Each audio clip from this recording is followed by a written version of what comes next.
오늘 함께 나눌 말씀은 제목이 무엇인가요?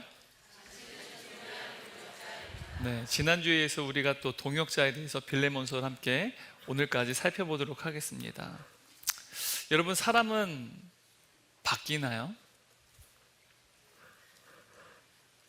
예수를 믿는다고 사람이 변할까요? 안타깝게도 수많은 그리스도인들이 자신이 변할 것에 대해서 기대하지 않습니다. 그리고 가족이 변화될 것도 믿지 못합니다. 그리고 교인들이 변하는 것도 믿지는 못합니다. 근데 그것은 우리를 변화시키실 예수님을 믿지 못하는 것입니다. 17세기에 경건한 목사였던 월터 마샬이라는 목사님이 있습니다. 그분이 쓴 책 중에 성화의 신비라는 책이 있습니다. 그 책을 보게 되면 이 목사님이 이러한 고백을 합니다. 이 월터 마샬 목사님은 항상 죄책감에 시달렸다고 합니다. 하나님이란 존재에 대해서 두려워했고, 또한 항상 자기 자신에 대해서 그 죄책감 때문에 절망했다고 말합니다. 그래서 어느 날 청교도 신학자였던 토마스 굿딘에게 찾아갑니다. 그리고 자신의 죄에 대해서 낱낱이, 또한 자신의 신앙의 상태에 낱낱이 고백을 합니다. 자신의 감정을 무겁게 하는 그의 죄와 더불어서 그가 습관적으로 저지른 죄에 대해서도 낱낱이 그에게 고백합니다. 그러자 토마스 굿딘 목사님은 이 월터 마샬 목사님에게 이렇게 말했습니다. 자네는 지금 자네가 짓고 있는 가장 나쁜 죄에 대해선 빼놓고 이야기하고 있네. 바로 불신앙의 죄 말일세. 자네는 지금 자네의 죄악을 용서하시고 자네의 본성을 거룩하게 하시는 주 예수 그리스도를 진정으로 믿고 있지 않네. 그때 이 월터 마샬 목사님이 큰 충격을 받았다고 합니다. 그는 자신의 죄가 그냥 음란의 죄나 그리고 거짓말이나 그리고 또한 불의한 성품과 같은 종류의 죄라고 여겼는데요. 근데 그는 자신이 이보다 더 끔찍한 죄, 무서운 죄를 범하고 있다는 사실을 깨닫게 되었다는 것이죠. 그것은 바로 자신의 죄를 용서하시고 자신의 본성 자체를 완전히 바꾸어 주시고 그를 완전히 새로운 피조물로 바꾸시는 주 예수 그리스도를 믿지 않고 있다는 사실이었습니다. 여러분, 어쩌면 우리가 우리의 가족을, 우리의 배우자를 그리스도 안에서 변하지 않을 것이라고, 절대로 변하지 않을 것이다라고 생각하는 것은, 그것은 예수님을 믿지 않는 것입니다. 우리의 자녀들이 그리스도 안에서 변하지 않을 것이다라고 기대하지 않는 것은 또한 우리의 자녀들과 함께 하시는 예수님을 믿지 않는 것입니다. 여러분, 사람이 어떻게 하면 변할 수 있을까요? 오늘 본문을 보게 되면 빌레몬에게 손해를 끼쳤습니다. 잘못을 저질렀습니다. 이전에는 무익한 자였어요. 하지만 이제는 유익한 자가 되었고, 심지어 이제는 사도 바울의 또한 그 신복이 된 한 인물이 등장합니다. 여러분, 그 사람이 누굽니까? 바로 오네시모죠. 8절 10절 말씀 함께 읽도록 하겠습니다. 이러므로 내가 그리스도 안에서 아주 담대하게 내게 마땅할 일로 명할 수도 있으나 도리어 사랑으로서 간구하노라. 나이가 많은 나 바울은 지금 또 예수 그리스도를 위하여 갇힌 자 되어 갇힌 중에서 낳은 아들 오네시모를 위하여 내게 간구하노라. 지금 이 오네시모라고 하는 인물은요, 노예였습니다. 누구의 노예였냐면 바로 빌레몬이라고 하는 바로 신실한 바울의 동역자, 그의 이제 노예였습니다. 근데 그가 도망치고 말았어요. 바로 주인 빌레몬을 떠나서 도망친 노예가 되었다는 사실입니다. 그래서 사도 바울은 지금 빌레몬에게 편지를 쓰는 것이죠. 그리고 이 도망 노예인 오네시모를 용서하고 받아줄 것을 간곡히 간청하고 있다는 사실입니다. 여러분, 이 빌레몬은요, 주 1세기경에 이제 골로새 지역에 살았던 인물입니다. 그는 이 골로새 지역에서 부유하고 유력한 인물이었던 것 같습니다. 그래서 아마 그에게는 많은 노예들이 있었을 것이라 여깁니다. 그리고 그의 이제 가정이 골로새 교회가 되었습니다. 그가 특히 이제 사도 바울이 2차 전도 여행 때 에베소에서 3년 동안 머물렀습니다. 그곳에서 예수님의 제자들을 양성해내고 말씀을 가르치고 복음을 전할 때, 그때 아마도 이 빌레몬이 이 에베소 지역에 방문했던 것 같습니다. 그리고 사도 바울을 만나고 그로부터 예수의 복음을 듣고 그리고 그가 예수님의 제자가 되는 놀라운 역사가 일어납니다. 그리고 그가 다시 돌아가서 그의 가정을 교회로 세우게 되었다는 사실입니다. 그런데 그 빌레몬에게는 여러 노예들 중에 오네시모라고 하는 이름의 노예가 있었습니다. 그리고 학자들은 이 오네시모라고 하는 이름은 노예들에게 매우 흔한 이름이었기 때문에 그냥 이름만 들어도 이 사람이 노예다라고는 사실을 알 수 있을 만큼 노예들에게 있어서는 흔한 이름이었다는 것이죠. 우리가 뭐 옛날 조선시대 때 이제 노예들의 이름으로 우리가 돌쇠야 그러지 않습니까? 이렇듯이 오네시모 하면 노예들에게 흔하디 흔한 이름이었다는 것입니다. 그런데 이 오네시모가 빌레몬의 노예인데 어느 날 주인의 허락도 없이 사라진 것입니다. 그의 가정에서 도망을 치게 되었다는 것이죠. 그런데 성경을 보게 되면 이 빌레몬의 노예였던 오네시모가 무슨 잘못을 저질러 도망갔는지에 대해서 짐작을 할 수 있는 단서가 있습니다. 18절 말씀인데요, 현대인의 성경을 함께 읽도록 하겠습니다.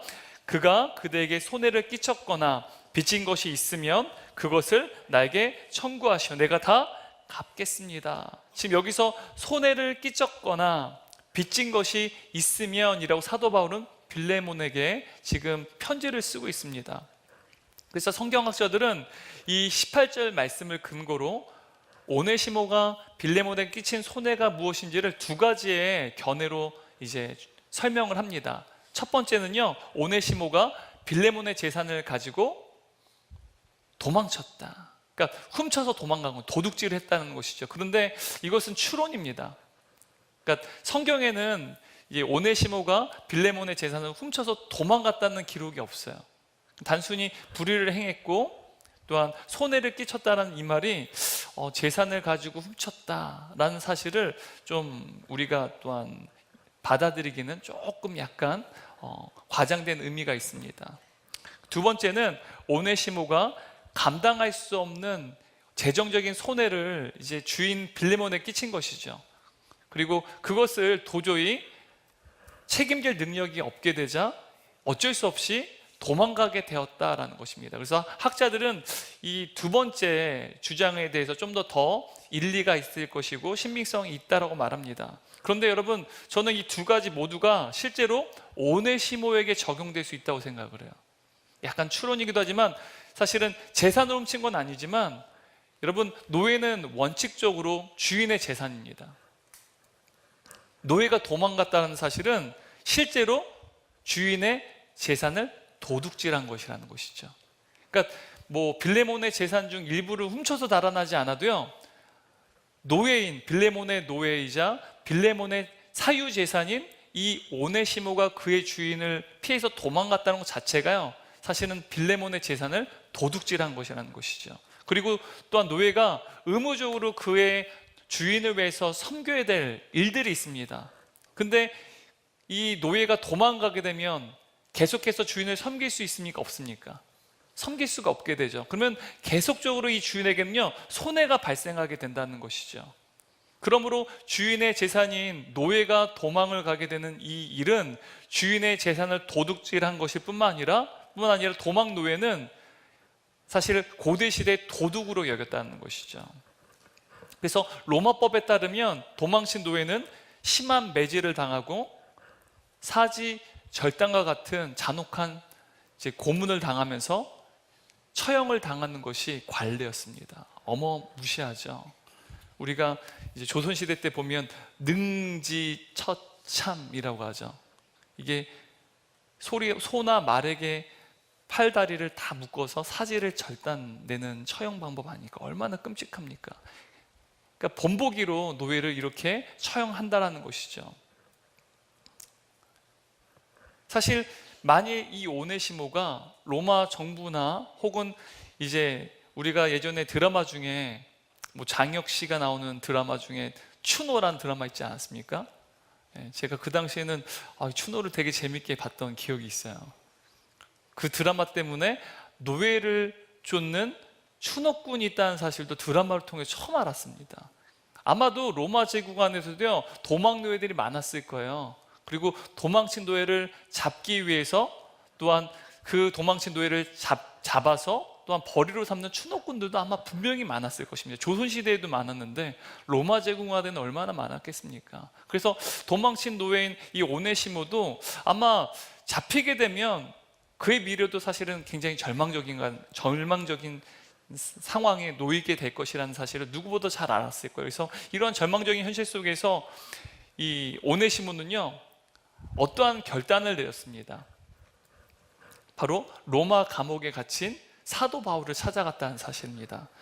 사도행전 28장 30절 말씀 보게 되면 현대인의 성경 함께 읽도록 하겠습니다. 바울은 만 2년 동안 자기 셋집에 머물면서 찾아오는 모든 사람을 따뜻하게 맞아들여. 지금 사도 바울은요, 아직 로마 황제에게 재판을 받기 전입니다. 약 한 2년 동안 이제 셋집을 빌려서 이제 세를 주고 그곳에서 이제 가택연금을 당한 곳이죠.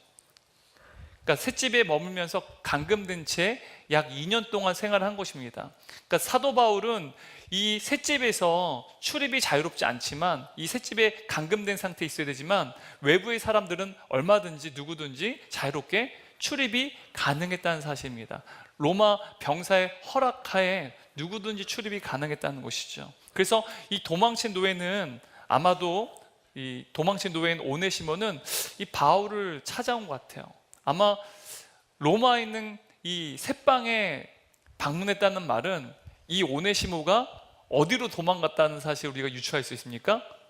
로마 제국의 수도인 로마까지 도망갔다라는 사실을 우리가 유추할 수 있어요. 그러니까 골로새 지역에서, 골로새 지역은 이제 지금의 튀르키예 지역이거든요. 소아시아 지역. 근데 지금 이탈리아 반도에 있는 수도 로마까지 도망갔다는 사실을 우리가 유추할 수 있습니다.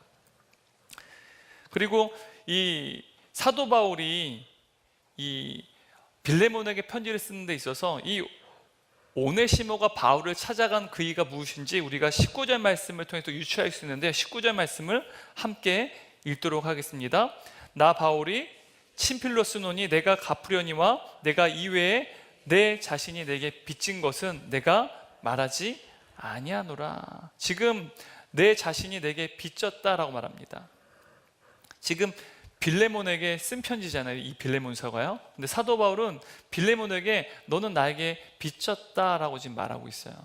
다시 말하면 이 오네시모가 이 사도 바울을 찾아간 것은 아마도 이 사도 바울에게 자신의 주인인 빌레몬 사이에 중재를 요청하기 위해서, 그래서 중재를 요청받기 위해서, 또한 도움을 받기 위해서 아마 찾아갔을 것이다 생각할 수 있습니다.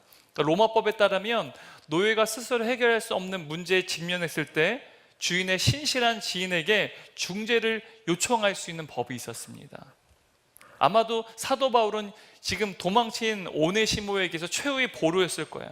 그래서 그에게 지금 무엇보다 빌레몬은 사도 바울에게 빚을 진 상태예요. 어떤 빚을 졌을까요? 돈을 빚졌을까요? 아니면 생명을 빚졌을까요? 그게 아니라 사도 바울은 이 빌레몬에게 그리스도의 복음을 전했잖아요. 그리고 그 복음을 통해서 어떻게 됐습니까? 그가 하나님의 자녀가 되는 놀라운 권세를 누리게 되었어요. 그래서 그 이후로 사도 바울을 빌레몬은 존경했을 것입니다. 그리고 또 이 빌레몬의 노예인 오네시모는 이 빌레몬이 사도 바울의 신실한 동역자요, 또한 자신에게 복음을 전한 사도 바울을 존경하고 있었다는 사실을 잘 알았을 거예요. 그래서 그에게 중재 역할을 부탁하기 위해서 아마도 이 셋방에 어떠한 감금된 사도 바울을 오네시모가 찾아간 것이다 라고 우리는 추론할 수 있습니다. 그런데 사도 바울을 찾아간 오네시모에게 뜻밖의 사건이 발생했습니다. 9절 10절 말씀인데요, 현대인의 성경을 함께 읽도록 하겠습니다. 그러나 사랑하는 마음으로 그대에게 부탁하려고 합니다. 이제 나의 만화 그리스도 예수님을 위해 제수가 된 나 바울은 갇힌 중에 얻은 믿음의 아들 오네시모를 위해 그대에게 부탁합니다. 지금 사도 바울이요, 지금 갇힌 중에 얻은 믿음의 아들 누구라고 말합니까? 오네시모라고 말하고 있어요. 그가 사도 바울을 만나는 중에 예수 그리스도를 만나게 된 거예요. 사실은 바울을 만나러 갔어요, 오네시모는요. 근데 누구를 만나게 된 것입니까? 예수님을 만나게 되었다는 사실입니다. 사실 오네시모는요, 자신에게 처해진 절망적인 현실의 문제를 해결하기 위해서, 그리고 도움을 받기 위해서 사도 바울을 찾아갔을 뿐입니다. 그런데 그 만남 가운데 예수 그리스도를 영접하게 된 놀라운 구원의 은혜를 경험하게 되었다는 사실입니다. 여러분, 사도 바울은요, 고린도 교회의 성도들에게요, 자신이 그들의 아버지라고 표현합니다. 그리고 그리스도 안에서 신실한 동역자였던 디모데와 또한 디도에게도 사도 바울은 아들이라는 표현을 씁니다. 믿음의 아들, 그러니까 아들이라는 표현을 사용합니다. 근데 여러분, 그들은 모두 자유인이었어요. 하지만 이들과 신분이 다른 오네시모는 그의 신분이 무엇이었습니까? 네? 노예라는 신분이었어요. 여러분, 고대 그리스의 철학자이자 그리고 고대 그리스와 로마의 철학적 그리고 사상적 영향을 미친 커다란 영향을 미쳤죠. 여러분, 우리는 잘 알아요. 아리스토텔레스 너무 잘 알죠. 근데 그가 쓴 대표적인 저서가 있습니다. 니코마코스 윤리학이라는 책입니다. 근데 그 책을 보게 되면 노예에 대해서 놀랍게도 아리스토텔레스는 이렇게 말합니다. 노예는 살아있는 사물이고 단지 연장일 뿐이다. 그냥 도구일 뿐이다라는 거예요. 살아있는 도구다라는 말입니다. 그러므로 도구인 노예와는 인간관계의 성립 자체가 불가능하다라고 주장합니다. 다시 말하면 여러분, 우리가 탁자와 함께 교제할 수 있습니까? 네? 탁자야, 나는 너를 사랑해. 너도 나를 사랑하니? 그러면 정신이 이상한 분이에요. 정신이 이상하든지 상상력이 과하게 풍부하신 분입니다. 물론 우리가 그런 살아있는 생물체가 아닌 어떤 대상에게 또 우리가 감정 표현을 할 수도 있지만, 이게 늘상 이제 관계를 맺고 대화를 나눈다면 이거는 어찌 보면 병원에 가서 빨리 좀 치료를 받으셔야죠. 그런데 아리스토텔레스는요, 지금 노예에 대해서 그냥 살아있는 도구다, 마치 무생물처럼, 살아있는데 움직이는 무생물처럼 여겼다는 사실입니다. 그래서 노예와는 인격적인 교제를 이룰 수 없다라고 말했어요. 그래서 당시는요, 이것이 자유인들이 노예를 바라보는 시각이었다는 사실입니다. 그런데 여러분, 사도 바울은 지금 결코 인간관계를 맺을 수 없는 이 오네시모를 향해서 뭐라고 지금 지칭하고 있습니까? 어떤 단어를 사용하고 있어요? 아들이라는 단어를 사용하고 있습니다. 놀랍죠? 여러분, 노예가요, 믿음의 아들이 되었다는 사실이에요. 여러분, 우리가 한국교회 초대사를 봐도요, 종이, 천민이 그리스도 안에서 교회 안에 지도자가 되는 그러한 사실들이요, 우리 초대교회 역사 안에도 있습니다. 근데 여러분, 이것보다 더 수천 년 전에 일어난 사건이에요. 지금 여러분, 오네시모가 지금 감옥에 갇힌 사도 바울을 찾아갔어요. 근데 여러분, 그 감옥이요, 바로 그리스도 안에서 새로운 존재로 태어나는 영적인 분만실이 되었다는 사실입니다. 감옥인데요.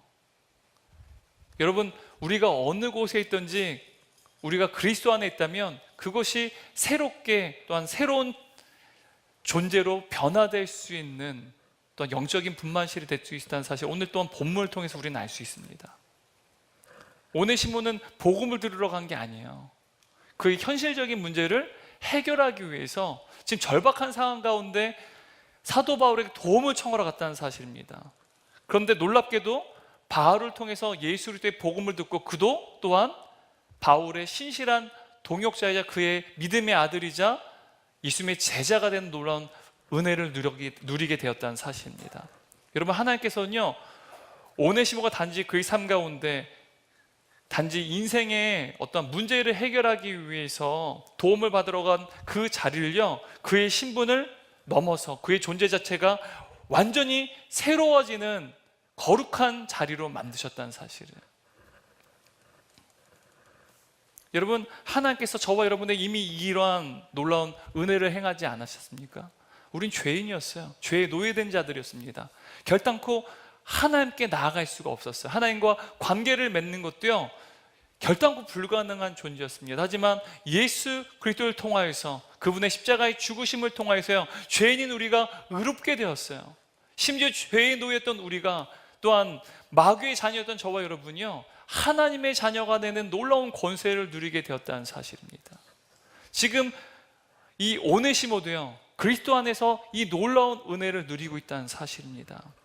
그래서 사도 바울은 이렇게 고백을 합니다. 고린도서 5장 10절 말씀입니다. 함께 읽도록 하겠습니다. 그런즉 누구든지 그리스도 안에 있으면 새로운 피조물이라. 이전 것은 지나갔으니 보라 새 것이 되었도다. 여러분, 제가 날마다 절박하게 붙잡는 하나의 말씀입니다. 제자 훈련을 할 때도, 그리고 저 자신을 향해서도 늘 제가 절박하게 붙잡는 하나의 말씀이라는 사실이에요. 주님 안에서 우린 새로운 피조물이라는 것입니다. 이전에 존재하는 완전히 다른 존재가 되었어요. 겉모습은 동일해 보일지 모르지만 우리의 속사람은 완전히 다른 존재가 되었다는 사실입니다. 그러므로 우리는요, 주 안에서 변할 수 있다는 사실이에요. 왜요? 이미 존재가 달라졌기 때문이에요. 이것을 믿지 않으면 여러분, 제자 훈련을 어떻게 할 수가 있겠어요?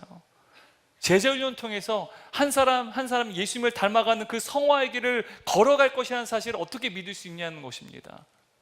여러분, 저와 여러분 모두가요, 여러분, 이 사실을 절박하게 붙잡게 되는 은혜가 있기를 원합니다.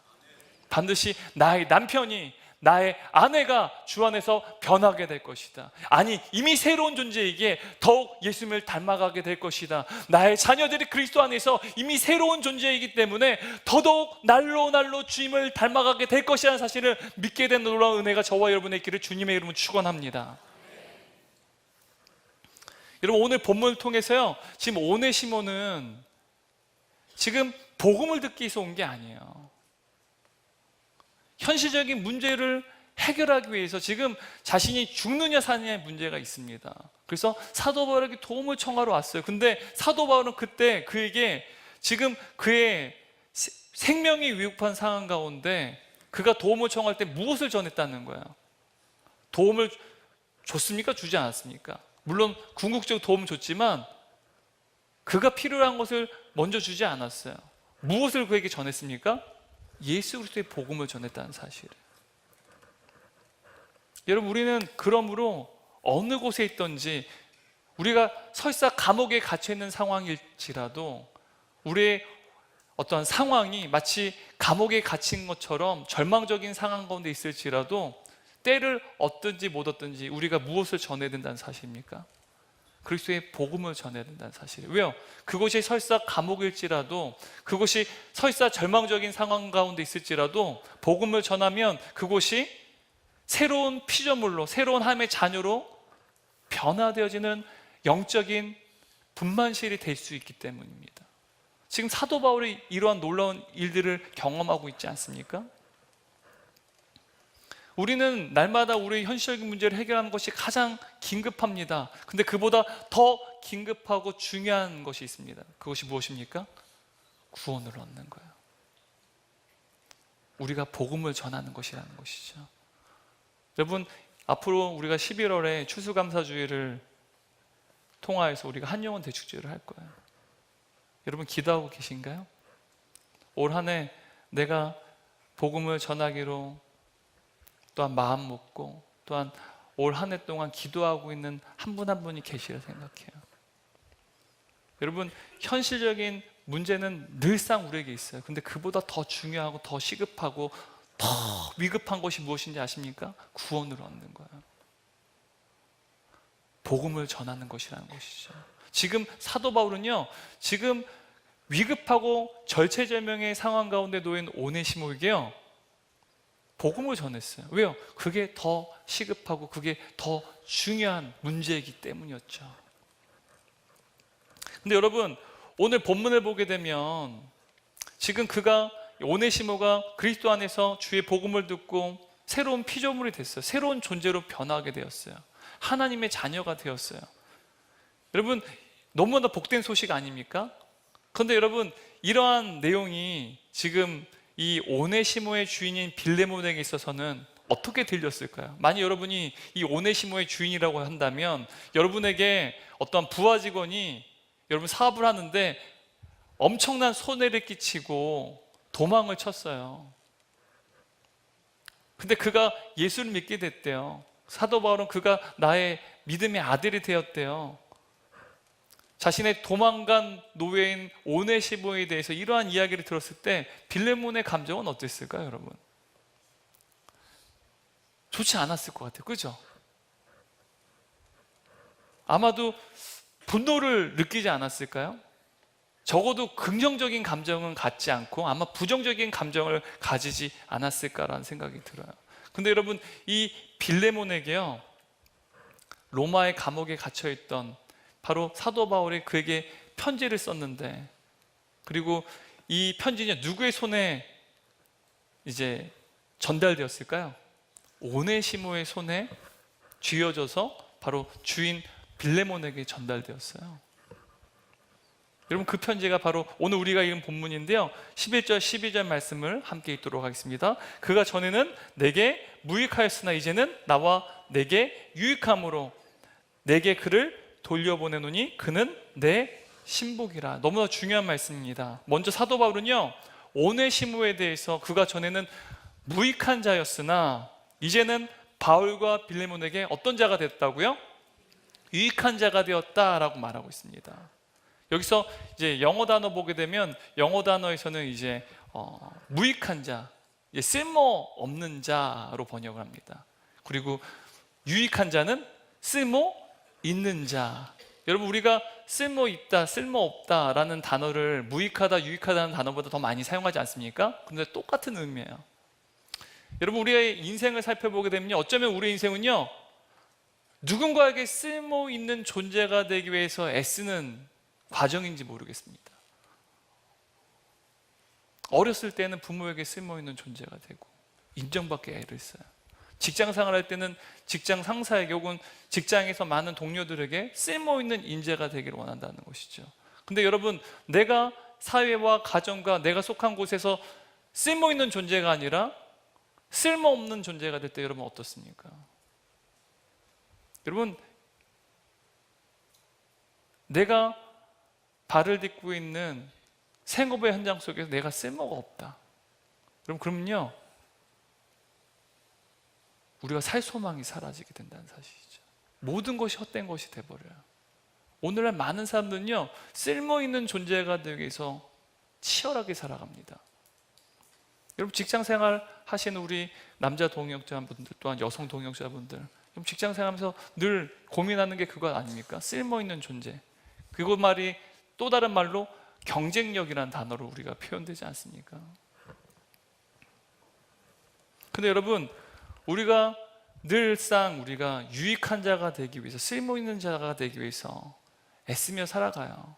우리가 쓸모없는 자, 무익한 자가 된다는 것은요, 사실 너무도 절망적이고 비극적인 일이라는 것이죠. 그런데 여러분, 우리가 진정 무익한 자, 여기서 말한 건 쓸모없는 자죠. 그러니까 무익한 자였는지 아니면 유익한 자였는지 쓸모있는 자였는지에 대해서 평가를 받는 것은요, 여러분, 이 땅에서 평가를 받는 것이 아니라는 거예요. 우리가 진정 무익한 자였는지 아니면 유익한 자의 여부는요, 우리가 죽은 후에 평가를 받는 것입니다. 그리고 그 평가는요, 나의 몫도 아니에요. 그리고 다른 사람의 몫도 아닙니다. 그 평가는 오로지 하나님의 몫이라는 것입니다. 오늘 본문의 말씀처럼 여러분, 무익하냐 유익하냐, 나의 인생이 유익한 인생인지 무익한 인생인지 여부에 대해서는 최종 평가는 누구의 몫이라고요? 하나의 몫이라는 거예요. 우리의 몫이 아닙니다. 여러분, 직장의 어떤 CEO의 몫도 아니에요. 다른 사람의 몫도 아니고요, 또한 부모의 몫도 아니라는 사실입니다. 여러분, 저와 여러분은요, 예수 그리스도를 알기 전에는 하나님께 무익한 자였어요. 하나님께 무익하다는 말은요, 영원히 무익한 것을 의미하는 거예요. 영원히 쓸모없는 자라는 말입니다. 그런데 여러분, 우리가 그리스도 안에서 어떻게 됐어요? 영원히 유익한 자가 되었어요. 영원히 우리 하나님 아버지께 쓸모있는 자가 되었어요.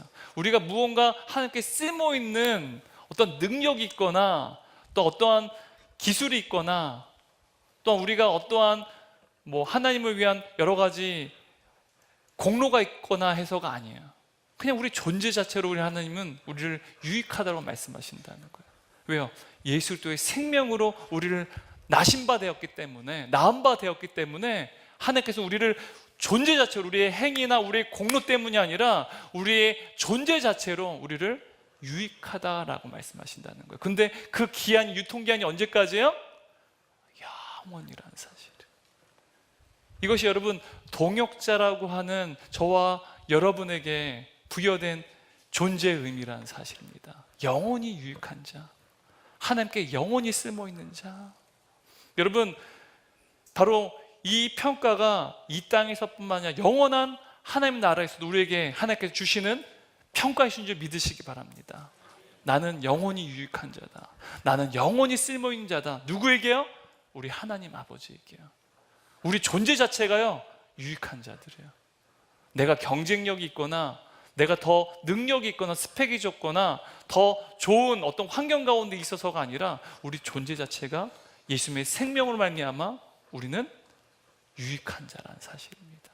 여러분, 마귀는요 자꾸만 우리가 가지고 또 우리가 누리고 있고 우리가 이뤄낸 무언가를 통해서, 이 성공을 통해서요 내가 쓸모있는 자인지 쓸모없는 자인지 평가를 내리게끔 만듭니다. 여러분, 그건 잘못된 거예요. 우리가 설사 이 땅에서 아무리 성공하고요 아무리 많은 것들을, 업적을 누린다고 할지라도요 죽으면 끝이에요. 가지고 갈 수 없어요.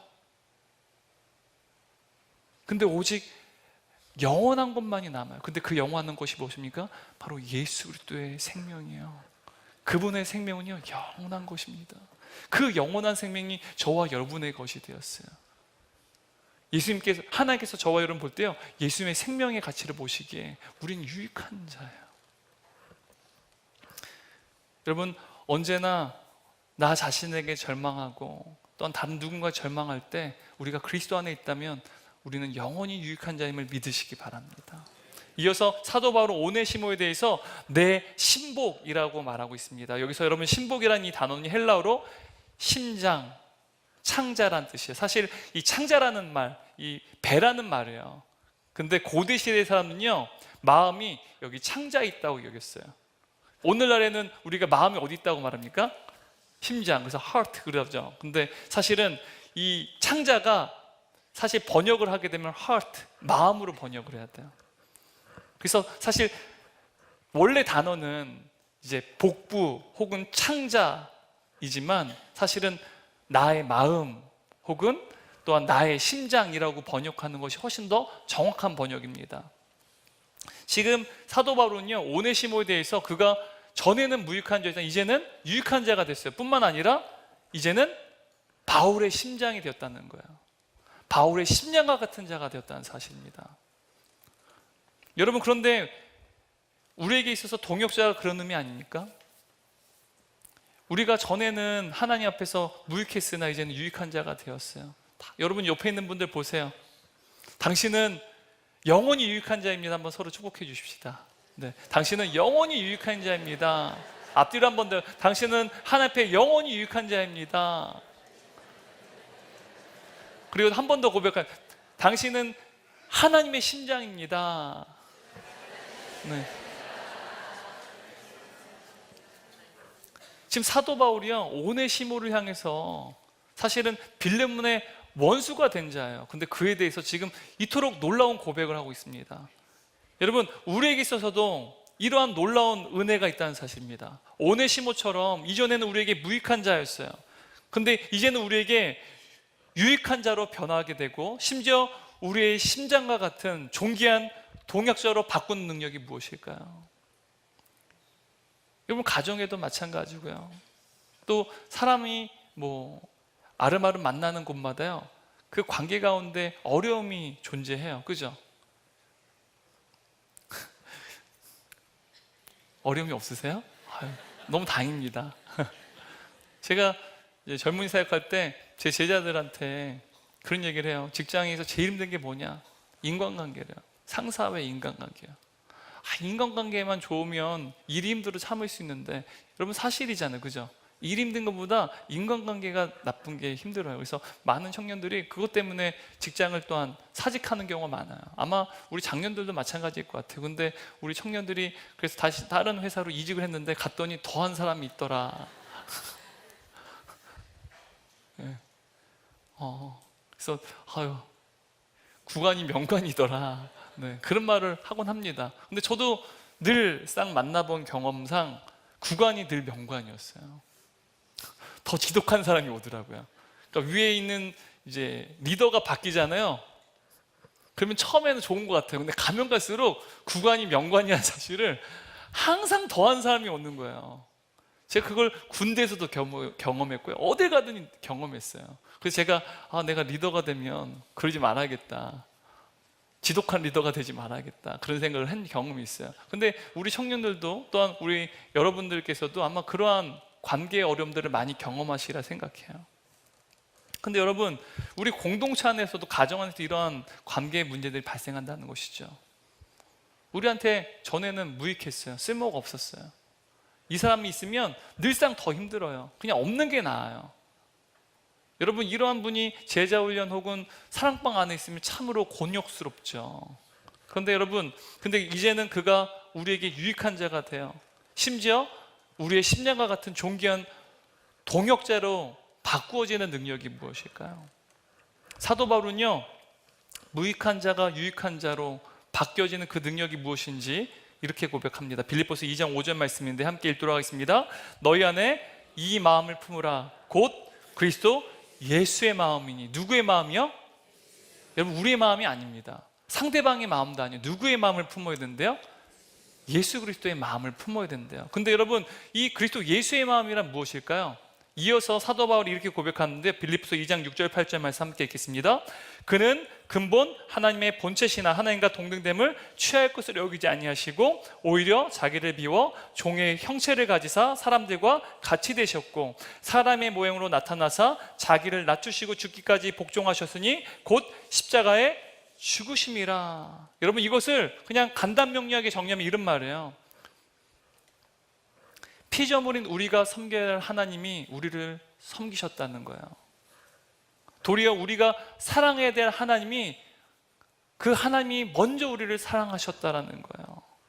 그리고 죄인인 우리가 먼저 찾아가야 될 그 하나님이 도리어 우리를 먼저 친히 찾아오셨다라는 사실입니다. 여러분, 이것이 바로 예수 그리스도시라는 사실이에요. 바로 우리를 섬기시고 우리를 사랑하시고 또한 우리를 찾아오시는 그 예수 그리스도, 그분의 그 마음, 바로 우리가 소유될 예수님의 마음이라는 사실이에요.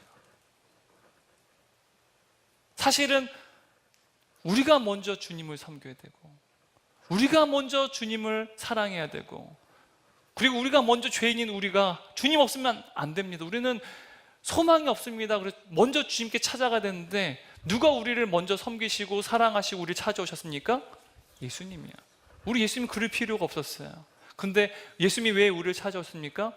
우리를 향한 사랑이 충만하셨기 때문이에요.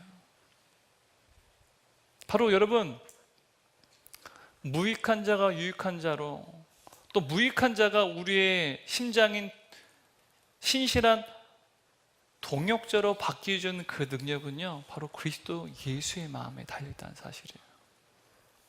우리의 마음이 아닙니다. 그러면 우리가 날마다 그리스도 예수의 마음을 우리의 마음 가운데 품기 위해서요, 우리가 무릎을 꿇어야 돼요.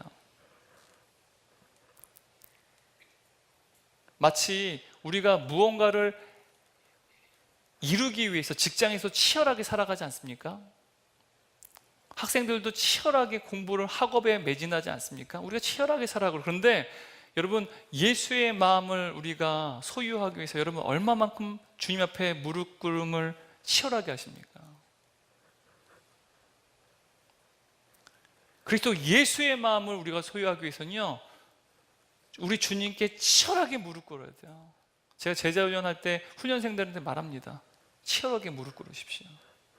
성령님께 전적 위탁한다는 것은 주님 앞에 치열하게 무릎 꿇는 것입니다.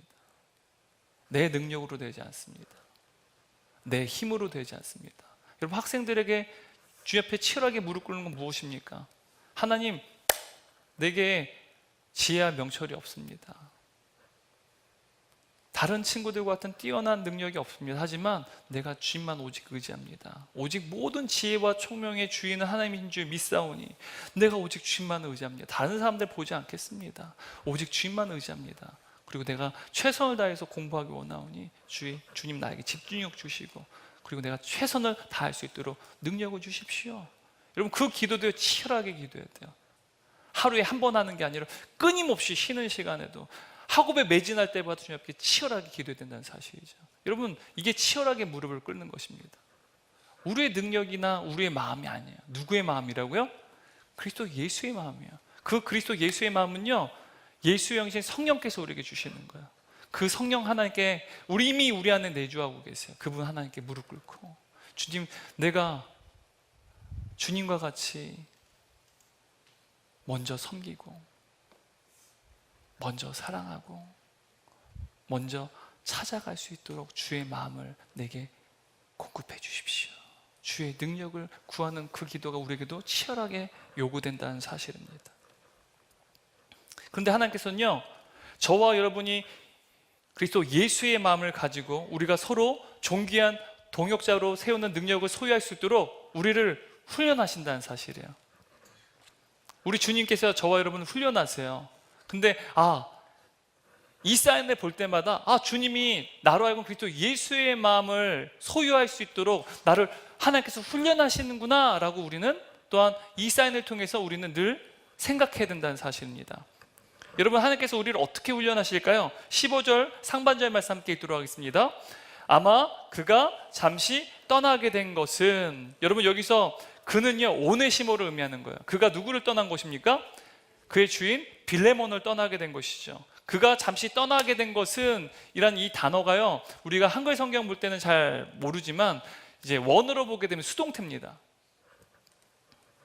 사실 오네시모가 도망갔다라고 표현하는 게 맞아요. 능동태죠. 그가 도망간 거죠. 그런데 그게 아니라 수동태로 기록되어 있습니다. 바울은 오네시모가 떠나지게 되었다라는 수동태, 좀 말이 안 되죠.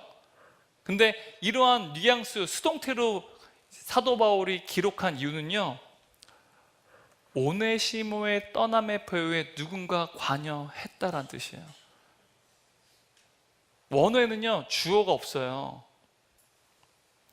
근데 주어는 존재하지 않는데 진짜 주어가 누구라는 거예요? 하나님이시라는 거예요. 여러분, 이것을 성경학자들은 신적 수동태라고 말합니다. 신적. 그러니까 하나님이, 사실 주어는 없는데 누가 주체가 되신다는 거예요? 하나님이에요. 문법적으로 주어가 존재할 수 없어요.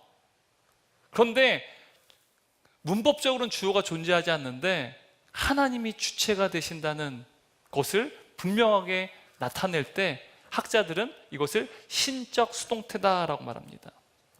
다시 말하면 신적 수동태란 하나님께서 능동적 주체자가 되셔 어떤 사건이 일어날 때 그 사건을 수동태로 표현한 방법이 굉장히 좀 어렵죠. 그래서 15절 말씀을 정확하게 번역해보면 이런 의미로, 이런 뉘앙스로 번역을 해야 돼요.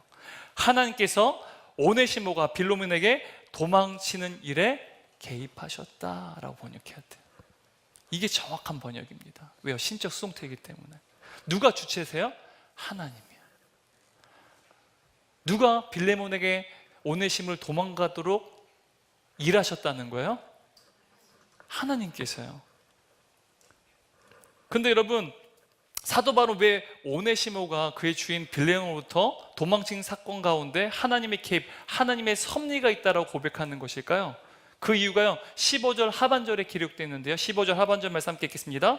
너로 하여금 그를 영원히 두게 함이리니, 여기서 너로 하여금 그를 영원히 두게 한다, 이 말은요, 사도 바울은 오네시모가 빌레몬을, 그의 주인 빌레몬을 잠시 떠나갔지만 이 사건으로 인해서 결국 오네시모가 바울을 만나 복음을 듣고 예수님을 영접하게 되어서 이젠 빌레몬과 더불어 오네시모를 그리스도한테 영원히 거하도록 하나님께서 일하셨다라는 뜻이에요. 이제는 빌레몬과 오네시모가요, 이 땅에서만이 아니라 영원히 그리스도 안에 거하게끔 누가 일하셨다고요? 하나님께서 일하셨다라는 거예요. 바로 이 도망치는 사건을 통해서 그가 사도 바울을 만나고 예수의 복음을 통하여서 하나님의 자녀가 된 놀라운 권세를 얻게 되었어요. 이제는 이 둘의 관계가요, 이 땅에서만이 아니라 그리스도 안에서 영원히 세워지는 관계를 이루도록 누가 행하셨다고요? 하나님께서 행하셨다는 사실입니다. 여러분, 제가 이제 제자훈련 때 훈련생들한테 제자훈련은 곧 사랑훈련입니다 라고 늘 강조해요. 어쩌면 사랑방 예부는 또 우리 순원분들이나 순장님들에게 또한 사랑훈련의 시간입니다. 존귀한 동역자들 세우기 위해서는요, 사랑과 용서가 필수예요. 결국 빌레몬도요, 이 오네시모를 향해서 사랑과 용서를 행하는데요, 근데 그가 사랑과 용서를 당연하게 한 것이 아니라 그리스도 예수의 마음 때문이에요. 그리고 이 모든 일이 누가 행하신 사실이라는 사실을 믿는 것입니까? 하나님께서 개입하시고 하나님께서 주도적으로 행하셨다는 사실을 믿을 때 용서와 사랑이 가능하다는 사실입니다. 여러분, 하나님께서는요, 제자훈련이 사랑훈련이 될 수 있도록 우리에게 이전에는 무익한 자였어요. 그런데 이젠 유익한 자이자 우리의 심장이 되도록 하나님께서는 때로 누군가로 하여금 우리에게 재정적인 손해를 입히게끔 하시고, 또한 우리에게 마음의 상처를 입히게끔 하신 일을 하기도 하신다는 거예요. 이것은 정말 잘못된 일이죠. 하지만 비록 잘못된 일일지 하나님께서는요, 그 일 가운데 전에는 우리에게 무익한 자를 이젠 우리에게 유익한 자로 바꾸시는 그 훈련을 행하고 계시다는 사실입니다. 여러분, 오네시모가요, 빌레몬을 떠날 땐 도망친 노예였어요. 근데 그가 사도 바울의 편지를 가지고 다시 그의 주인 빌레몬에게 돌아갈 때는요, 주인과 노예의 관계를 넘어서 이제는 영원한 가족이자 신실한 동역자의 관계로 바뀌어졌다는 사실이에요. 여러분, 이 일을 누가 행하셨다고요? 하나님께서 행하셨다는 사실입니다. 16절 말씀을 현대인 성경을 함께 읽겠습니다. 이제부터는 그를 종으로서가 아니라 종 이상의 사랑하는 형제로 대해 주십시오. 나에게 이처럼 소중한 그는 종으로서, 주님을 믿는 형제로서 그대에게 더욱더 소중할 것입니다. 여러분, 이 모든 것이 하나님의 일하심 때문이었다는 거예요. 사도 바울은 그것을 우리에게 이야기하고 있습니다. 이 모든 것은 누가 행하신 일이라고요? 오네시모가 아니라 하나님께서 행하신 일이라는 사실입니다. 여러분, 하나님께서는 때로는 상처와 배신이라는 포장지 속에 하나님의 선하신 계획과 섭리를 담아두고 나세요. 우리가 뭔가 선물할 때 포장지로 예쁘게 싸지 않습니까? 근데 그 포장지가요, 때로는 상처와 배신이에요. 얼마나 쓰라립니까? 근데 그 안에는 때로는 하나님께서 하나님의 선하신 계획과 섭리가 담겨져 있다는 사실이에요. 여러분, 이것을 보는 영적인 시각을 가지고 있을 때요, 우리가 누구를 만나든 그를 존귀한 동역자로 세울 수가 있어요. 나에게 무익한 자였는데 유익한 자가 되고, 심지어 나의 심장과 같은 존귀한 동역자가 되는 그 일은요, 상처와 배신이라는 그 포장지 안에 사실은 오늘 본문을 통해서 우리가 보는 것처럼 하나님의 선하신 계획과 섭리가 있다는 사실을 믿는 것이죠. 만일 우리가 배신과 상처에만 지나치게 주목하게 된다면 우리는 나를 힘들게 하는 그 사람 가운데 하나님의 선하신 개입과 하나님의 섭리가 있다는 사실을 발견하기가 어렵습니다. 그러나 우리가 그 상처와 배신 뒤에 하나님의 계획이 있음을 알고 우리 안에 예수 그리스도의 마음을 품을 때 우리는 사랑하기 힘든 사람을 용서하고 용납하고 사랑할 수 있다는 사실이에요. 왜요? 예수의 마음이 우리 가운데 있기 때문에, 그 가운데 누가 일하고 계시다는 사실을 믿기 때문에요, 하나님께서 일하고 계시다는 사실을 믿기 때문이죠. 여러분, 이 모든 일은 우리의 수고가 아닌 전적으로 하나님의 일하심을 통해서 이루어지는 것입니다. 여러분, 우리가 사랑하는 동역자, 우리의 심령 같은 동역 세우는 일은요, 우리가 하는 수고가 아닙니다. 하나님의 일하심이라는 사실입니다. 상처와 배신 가운데 하나님의 선하신 계획과 섭리가 있다는 사실을 발견하는 것, 바로 하나님께서 일하시도록 우리가 우리 하나님의 그 마음을 품는 것, 여러분, 이것이요 우리 은혜 공동체 안에서 동역자를 세용한 놀라운 일인 줄 믿습니다. 결론입니다. 여러분, 빌레몬서는요, 빌레몬의 종인 오네시모가 직접 빌레몬에게 전달했어요. 그리고 그 빌레몬에게 돌아가는 오네시모에게 골로새 교회를 향한 편지도 사도 바울은 그에게 맡겼습니다. 골로새 4장 7절 9절 말씀 함께 읽도록 하겠습니다. 두기고와 내 사장을 다 너에게 알려주리니 그는 사랑받는 형제여 신실한 일꾼이여 주 안에서 함께 종이 된 자니라. 내가 그를 특별히 너에게 보내는 것은 너희로 우리 사장을 알게 하고 너희 마음을 위로하게 하려 함이라. 신실하고 사랑을 받는 형제 오네시모를 함께 보내노니 그는 너에게서 온 사람이라. 그들이 여기를 다 너에게 알려주리라. 여러분, 오네시모는 그가 배신한 주인 빌레몬에게 다시 돌아갔어요. 그가 무엇을 했을까요? 그가 다시 주인 빌레몬에게 돌아갔을 때요, 그에게 용서를 구했을 거예요. 여러분, 우리가 회개를 한다면 하나님 앞에 회개하는 거예요. 그런데 진정한 회개는 하나님 앞에 회개도 하지만 그 사람에게도 용서를 구하는 거예요. 여러분, 우리가 성숙한 그리스도인은 하나님 사랑과 이웃 사랑이 이어진다고 했죠. 마찬가지예요. 하나님께 회개했다면 또 누구에게 용서를 구하는 것입니까? 내가 불의를 행한 그 사람에게도 용서를 구하는 거예요. 아마도 오네시모는 빌레몬에게 돌아서 성경에 기록되어 있지 않지만 분명히 용서를 구했을 것입니다. 그리고 빌레몬은 어떻게 했을까요? 그를 용서와 사랑으로 그를 용납했을 것입니다. 바로 빌레몬의 용서와 사랑, 또한 오네시모의 그 회개를 통해서요, 그들은 초대교회의 신실한 동역자로 세워졌다는 사실입니다. 여러분, 오네시모가 얼마나 초대교회 당시에 열심히 헌신했는지 이 교회의 아버지 중에 한 사람이 이그나티우스가 있습니다. 이그나티우스 누구냐? 아이들을 내게 오는 것을 막지 마라 하면서 아이들을 안고 있었던 그 안겨진 아이가 이그나티우스라고 말합니다.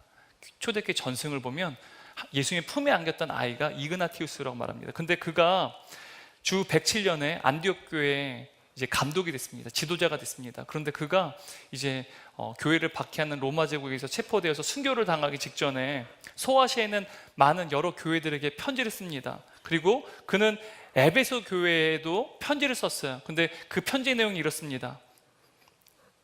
그리고 그 에베소 교회에 있는 또한 다스리는 그 목사에 대해서, 또 목자에 대해서, 지도자에 대해서 이렇게 고백하는데요, 제가 읽어드리겠습니다. 여러분이 예수 그리스도의 본을 받아 그분을 사랑하며 그분을 본받기를 원합니다. 여러분은 그분을 감독으로 모실 만한 자격이 있는 분들이며 여러분의 감독이 된 그분은 축복받은 분이기 때문입니다. 여러분, 이그나티우스가 언급한 그 감독이 누구인지 아십니까? 바로 그가 오네시모예요. 도망자 노예가요, 에베소 교회의 위대한 지도자가 되었다는 사실이에요.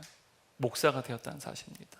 여러분, 에베소 교회는요, 사도 바울과 그의 신실한 동조인 디모데 그리고 브리스길라와 아굴라가 세운 교회입니다. 섬겼던 교회예요. 그리고 나중에는 사도 요한이요, 그의 인생 말년에 에베소 교회를 섬겼습니다. 근데 그리고 그 다음에 누가 섬겼다는 것입니까? 오네시모가 에베소 교회를 지켰다는 사실이에요. 여러분, 바울의 복음의 증거와 빌레몬의 용서와 사랑이요, 노예인 오네시모를 신실한 동역자로 세워냈다는 사실입니다. 그런데 여러분, 이 모든 것이요, 바로 우리의 수고가 아니라 하나님의 일하심 때문이었다는 사실입니다. 여러분, 이 놀라운 은혜가 저와 여러분 가운데 있기를 주님으로 축원합니다. 날마다 예수 그리스도 안에 거함으로, 그리고 예수 그리스도의 마음을 우리가 품음으로, 전에는 우리에게 무익한 자였으나 이제는 우리의 유익한 자가 되고 우리의 심장과 같은 존귀한 동역자로 세워진 놀라운 은혜가 저와 여러분의 길을 주님의 이름으로 축원합니다.